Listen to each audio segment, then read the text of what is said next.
جن کا نام اللہ تبارک و تعالیٰ نے قرآن پاک کے اندر کئی مرتبہ لکھا. فرماتے ہیں غار شوا، غار کے اندر محمد مصطفیٰ جان رحمت صلی اللہ علیہ وسلم جب جاتے، آجو باجو دھوپ کے تھی میرا کام، نبی صلی اللہ علیہ وسلم چلتے، اس سائٹ ابوبکر صدیق کبھی پیچھے چلتے، تھوڑی دیر پیچھے کھڑے چلتے نبی کے، تھوڑی دیر کے بعد آگے ہو جاتے، تھوڑی دیر آگے چلتے، پھر کچھ دیر کے بعد سیدھا ہاتھ پہ آ جاتے، کچھ دیر کے بعد دابے ہاتھ پہ آ جاتے. اس طرح چاروں باجو ابوبکر صدیق گھومتے رہتے. بھائی کیا بات ہے ابوبکر صدیق، یا ابوبکر تم چاروں باجو گھوم رہے کس بات سے؟ یہ اللہ کے رسول صلی اللہ علیہ وسلم دشمن کی ڈر ہے. کیا ہے؟ دشمن کی ڈر ہے، نہ جانے آپ پہ حملہ کہاں سے کر دے. تو آپ پہ حملہ ہونے کے پہلے وہ حملہ مجھ پہ ہو جائے اور میں آپ پہ قربان ہو جاؤں، صرف قربانی دینے کے لیے. کیا دینے کے لیے؟ قربانی دینے کے لیے، قربانی دینے کے لیے، آپ پہ شہید ہونے کے لیے. کون بھائی ادھر بائیں دائیں ہو رہا ہے؟ بھائی خود ابوبکر صدیق دائیں بائیں ہو رہا ہے. جب ابوبکر صدیق رضی اللہ عنہ دیکھا غار میں آ گئی ہے، گفا کے اندر گھسنے کی کوشش کی، تو نبی صلی اللہ علیہ وسلم رک جاؤ، پہلے میں جاؤں گا. بھائی پہلے کون جانا چاہیے؟ کوئی بھی کام بیٹھنے اٹھنے کے لیے پہلے کون جائے گا؟ گھر میں کون داخل ہوگا؟ کوئی بڑا انسان داخل ہوگا، کوئی چھوٹا انسان داخل نہیں ہوتا ہے. کوئی انسان بڑا ہے تو اس کو داخل کرو، اس کا احترام میں کرتا ہوں، اس کو آگے جانا دو، جس کا میں احترام کرتا ہوں اس کو آگے جانا دو، میں اس کے پیچھے چلوں گا. یہاں فرماتے ہیں اے اللہ کے رسول صلی اللہ علیہ وسلم آپ رک جائیے، پہلے میں غار میں جاؤں گا. بھائی کیوں بولا جبریل نے پہلے غار میں جانا؟ کیوں بولا ابوبکر صدیق نے غار میں جانے کے لیے؟ یہ رسول اللہ صلی اللہ علیہ وسلم غار میں اس کے لیے پہلے جانا چاہتا ہوں کہ دیکھو غار کے اندر کوئی جانور تو نہیں، کوئی سانپ تو نہیں، کوئی بچھو تو نہیں، کوئی جھیری جانور تو نہیں کہ اگر میں جاؤں اور کوئی کاٹے تو کاٹے تو مجھے کاٹے. یہ ابوبکر صدیق کا عشق تھا کہ کاٹے تو مجھے کاٹے.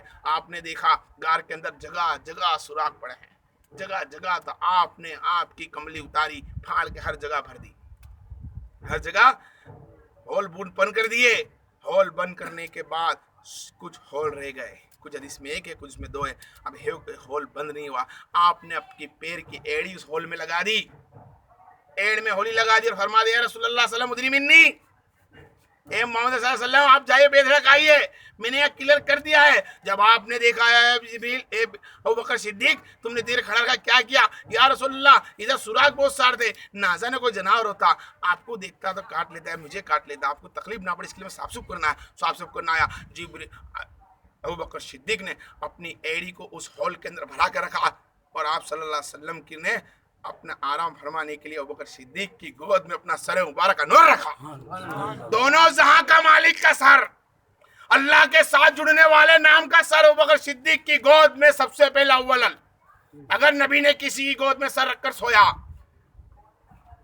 مومن بننے کے بعد، کلمہ ظاہر کرنے کے بعد، تو ابوبکر صدیق کی گود میں محمد صلی اللہ علیہ وسلم سوئے. ابوبکر صدیق کی گود میں سوتے رہے. بس کچھ دیر ہونے کے بعد سانپ ابوبکر صدیق کو کاٹتا رہا ایڑی میں. ابوبکر صدیق درس سین کرتے رہے. بھائی دیکھ رہے، کبھی نبی کو دیکھتے پیر کو دیکھتے، کبھی نبی کو دیکھتے کبھی پیر کو دیکھتے. ہلچل نہیں کری، پیر کو نہیں ہلاؤں گا. کیوں نہیں ہلاؤں گا؟ اس لیے کہ میرے محمد کی نیند میں خلل نہ پڑ جائے. بھائی پیر نہیں ہلایا. کافی درد ہونے کے بعد زیادہ سب کو زخم ہو گیا، نوچ کھانے لگا وزدہ. جب ان کا جب سانپ ان کی چمڑی کو گوشت کو کھانے لگ گیا تو ان کی آنکھوں سے آنسو جاری ہو گئے. آنسو جاری ہونا تھا. آپ صلی اللہ علیہ وسلم کے چہرے مبارک پر آنسو گرے. آپ صلی اللہ علیہ وسلم بیدار ہو گئے. اے ابوبکر صدیق کس بات سے رو رہے ہو؟ کیا بات کا انتظار ہے؟ یا رسول اللہ صلی اللہ علیہ وسلم. یوں نہیں فرمایا یا رسول اللہ صلی اللہ علیہ وسلم مجھے سانپ کاٹ رہا ہے، نہیں بولا بھائی، نہیں بولا، نہیں بولا. تعظیم دیکھو، ان کا رتبہ دیکھو ابوبکر صدیق کا، اور میرے نبی کی تعظیم دیکھو. کیا فرمایا؟ اے رسول اللہ صلی اللہ علیہ وسلم آپ پہ میرے ماں باپ قربان ہو، مجھے سانپ کاٹ رہا ہے. کیا فرمایا پہلا الفاظ کہ میرے ماں باپ آپ پہ قربان ہو، فدا کا امی. یا رسول اللہ میرے ماں باپ آپ پہ قربان ہو، سانپ مجھے کاٹ رہا. اے جبریل، اے ابوبکر صدیق تم نے سانپ پہ پیر کیوں رکھا؟ بولے اس لیے رکھا محمد کہ مجھے کاٹے تو کاٹے، تمہیں نہ کاٹ لے. یہ سب عاشق رسول ہے. جس نے محمد مصطفیٰ صلی اللہ علیہ وسلم کے عشق کے اندر ایک دوسرے مسلمان بھائی کے لیے اگر کچھ کام کیا تو قسم جل جلال کی اس کا بدلہ قیامت کے دن محمد مصطفیٰ خود عطا کریں گے۔ آج کی رات کو جس نے اپنے محبوب صلی اللہ علیہ وسلم کی تعظیم میں گزار دیا، اللہ کی فکر و ڈر میں گزار دیا، اللہ کے دیے تحفے میں گزار دیا کہ اللہ تبارک و تعالیٰ نے آج کی رات قرآن مبارک میرے محمد مصطفیٰ جان رحمت صلی اللہ علیہ وسلم کی بارگاہ میں نذرانہ پیش کرا دل کے اندر، اس نذرانے کو میرے نبی کے خوشی کے خاطر آج جس نے عبادت کر لی، قسم جل جلال کی فجر کی نماز پڑھنے کے بعد سلام پھیرے گا ایسا ہوگا جیسے اپنی ماں کے پیٹ سے ابھی پیدا ہوا ہے۔ آج کی رات کا درجہ اللہ تبارک و تعالیٰ نے بہت بلند رکھا ہے۔ بھائی نبی کریم صلی اللہ علیہ وسلم پہ جان نثار کرنے والے کون؟ بھائی ابو بکر صدیق رضی اللہ تعالیٰ عنہ۔ خالی یہ مت سوچ لینا بھائی کہ خالی علی تھے جو چادر اوڑھ کے سو رہے تھے، بھائی پہلے ابو بکر صدیق ہے جو جان نثار کرنے تیار ہے۔ یہ اللہ کے رسول صلی اللہ علیہ وسلم کے عاشقوں کی محفل، عاشقوں کی بات ہے۔ ایک مرتبہ درود سلام پڑھ لو۔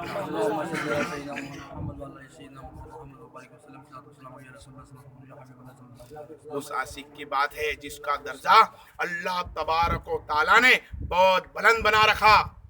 جس وقت اللہ تبارک و تعالیٰ کے رسول صلی اللہ علیہ وسلم نے ارشاد فرمایا، اسلام پھیلانے کا حکم آ گیا، اسلام پھیلانا چالو کر دیا۔ اسلام پھیلانے کے بعد دیکھا تو ایک مرتبہ سیدنا ابو بکر صدیق آپ صلی اللہ علیہ وسلم کے سامنے آ رہے، ابو بکر صدیق کو فرمایا، اے ابو بکر صدیق رضی اللہ عنہ، کیا تم مجھ کو نبی مانتے ہو؟ تو ابو بکر صدیق رضی اللہ عنہ کیا فرماتے ہیں، یہ اللہ کے رسول صلی اللہ علیہ وسلم میں تو انتظار کر رہا تھا کہ آپ مجھے کب کہ میرا کلمہ پڑھ لے۔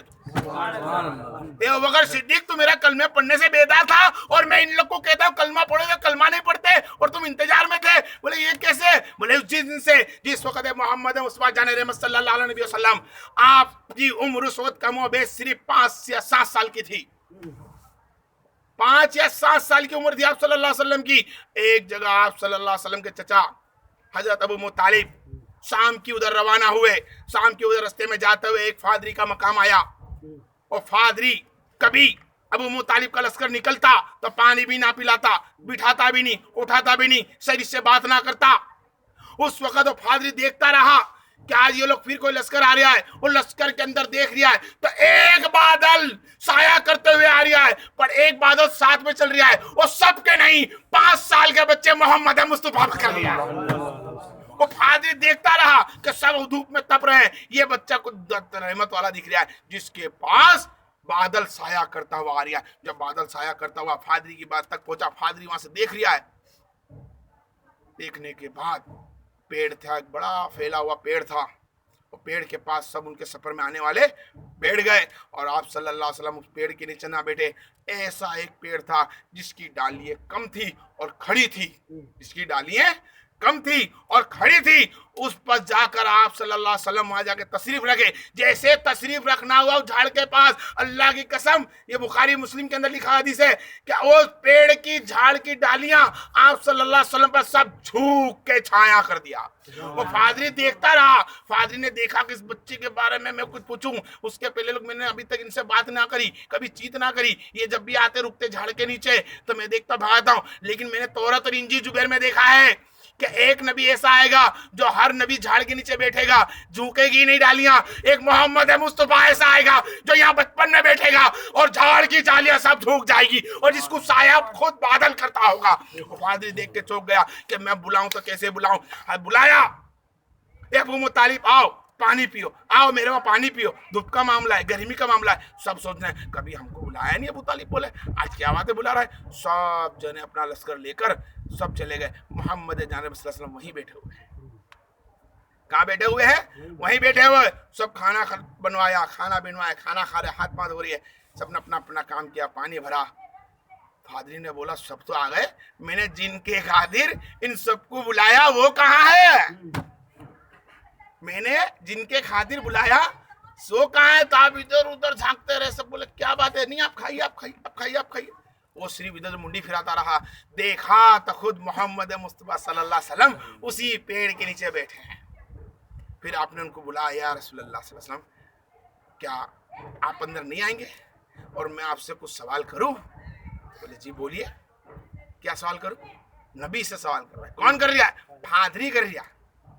کیا کر رہا ہے؟ پادری کر رہا. سوال جواب کر رہے تھے ایسے میں ابو مطالب آ گئے. کون آ گئے؟ ابو مطالب. اے پادری، اے دوست، میرے بندے رفیق، تم اس میرے معصوم بچے سے کیا بات کر رہے ہو؟ تو بولے کون ہے یہ؟ پادری نے بولا، کیا بولا؟ اے ابو مطالب یہ کون ہے؟ تو ابو طالب بولتے ہیں کہ یہ میرا بیٹا ہے. تو پادری بولتا ہے ابو مطالب تم غلط بولتے ہو. کیا بولتا ہے پادری؟ کہ ابو مطالب تم غلط بولتے ہو. کیوں؟ کیونکہ یہ تمہارا بیٹا نہیں ہو سکتا. کیونکہ جس کو پیڑ سایہ کر دے، جس کو سورج غروب ہو جائے، جس کے لیے آسمان نیچے کر کے اللہ کو چھایا کر دے، یہ کوئی نہیں، یہ خود محمد مصطفیٰ صلی اللہ علیہ وسلم ہے. اور یہ سب سننے کا طریقہ، ابو بکر صدیق بھی محفل میں تھے اور سن رہے تھے. تو ابو بکر نے فرمایا کہ جس دن محمد کی طرح میرے کو عمر تھوڑی دے دی اور عمر آپ صلی اللہ علیہ وسلم جس دن حاضر ہوئے اور جس دن نبی نے اعلان کرا تو سب سے پہلا کلمہ ابو بکر صدیق ہی پڑھے گا. یہ ابو بکر صدیق کا درجہ. تو ابو بکر صدیق محمد کے ساتھ کب سے تھے؟ 5 سال کی عمر